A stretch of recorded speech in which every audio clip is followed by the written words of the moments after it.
യോഹന്നാന്റെ സുവിശേഷം 2-ാം അധ്യായം തുടങ്ങുന്നത് 3-ാം നാൾ എന്ന് പറഞ്ഞാണ്. 3-ാം നാൾ എന്ന് പറയുമ്പോൾ 1-ാം അധ്യായ അവസാന ഭാഗം നഥനയേലിനോട് പറയുന്നതിൻ്റെ പ്രാക്ടിക്കൽ സൈഡാണ്.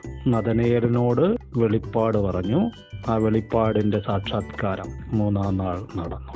വെള്ളം വീഞ്ഞായി. ആ അധ്യായത്തിൽ തന്നെ യഹൂദന്മാർ യേശുവിനോട് ചോദിക്കുന്നത്, എന്ത് അധികാരം കൊണ്ട് നീ ഇത് ചെയ്യുന്നു? യേശു പറഞ്ഞു, ഈ മന്ദിരം നിങ്ങൾ പൊളിക്ക്, 3 നാൾ കൊണ്ട് ഞാൻ അതിനെ പണിയും. ഉണ്ട്, വീണ്ടും വന്നു 3 നാൾ. അവൻ്റെ ശരീരം എന്ന മന്ദിരത്തെക്കുറിച്ചാണ് പറഞ്ഞത്.